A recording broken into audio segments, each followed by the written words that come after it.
E para entender a história da proibição da maconha, entrevistamos o historiador da USP, Henrique Carneiro.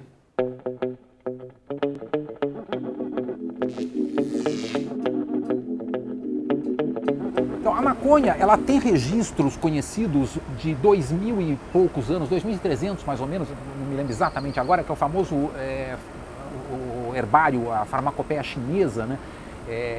Então, teria pelo menos mais de 4.000 anos que se conhece o uso farmacológico da maconha.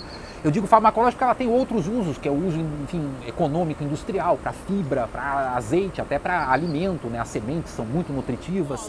Tá apertado, já acendi, a coisa é boa, então passo por lá. Então, dentro desses três grandes, digamos assim, polos, da busca da excitação, a busca da tranquilização e a busca do êxtase, foram se conhecendo na natureza centenas de plantas que tinham essas propriedades. E isso fez com que a espécie humana, desde a época pré-histórica, selecionasse na natureza esse tipo de planta com grande, digamos assim, devoção por elas. A maconha, ela não é, digamos assim, uma espécie em si mesma.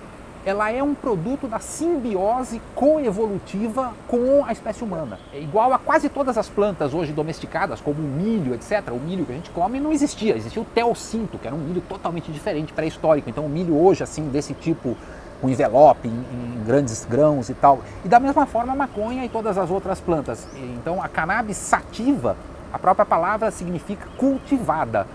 É diferente da cannabis índica, que seria a mais original, né? Das regiões lá da Ásia Central, Himalaia, onde ela se originaria e de onde se difunde para o mundo. E tem ainda uma terceira variante, que é a ruderalis, que seria típica de certas regiões só da Rússia. E depois, para o mundo ocidental e para o mundo árabe e africano, veio pelo meio do comércio dos árabes. E a denominação mais comum era de origem indiana, bang.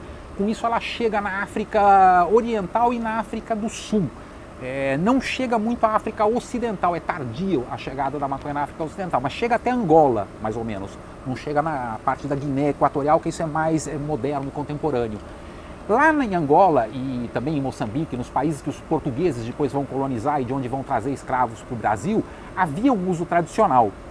Também havia um uso na Europa da maconha para fins econômicos e não se conhecia o fato de que era a mesma planta. Os europeus achavam que era outra planta, aquela que os negros lá fumam para ficar chapados ou que os indianos usam.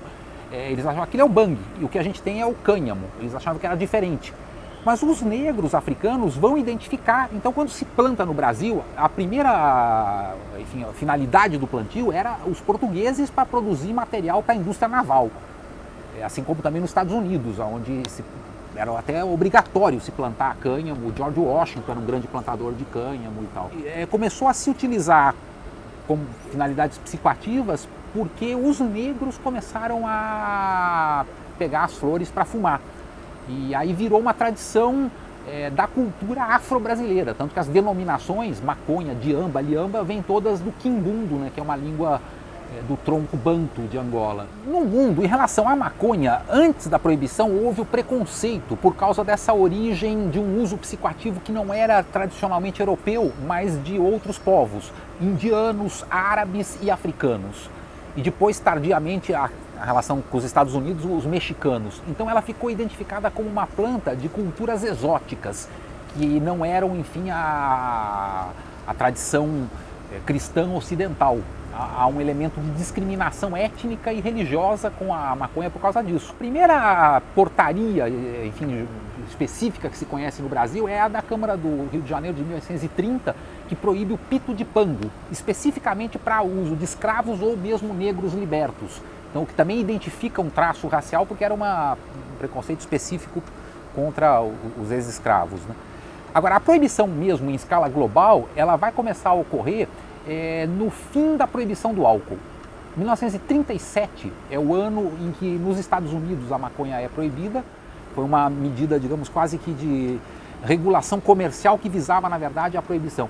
Depois da Segunda Guerra, vem aí nas Nações Unidas a formalização da maconha como uma planta proibida, incluída nos tratados internacionais, sobretudo de 1961, que é a Convenção Única, que aí estabelece enfim, todo um arcabouço jurídico e policial internacional para reprimir. Né? E com a disposição da ONU, o Brasil se integra nesse quadro internacional. Hoje a gente vive certamente não só o declínio, mas eu diria já assim a crise final desse modelo proibicionista que está claramente em colapso.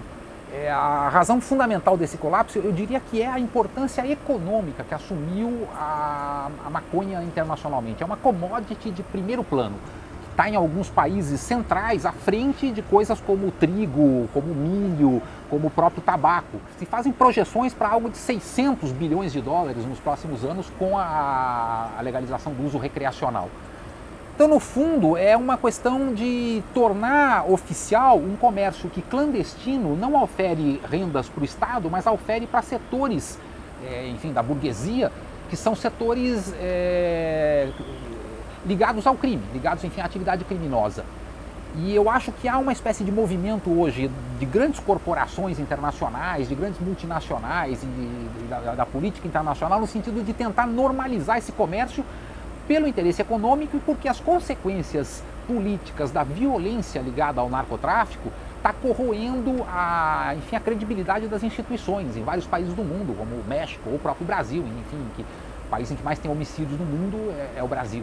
Não é a boa vontade dos governantes, não é as promessas, enfim, progressistas do PT no poder que frustrou completamente todas as suas promessas originais, foi a existência de passeatas e, sobretudo, a onda de passeatas de 2011, que coincidiu com uma rebelião internacional da juventude, com os indignados na Espanha, com o movimento egípcio.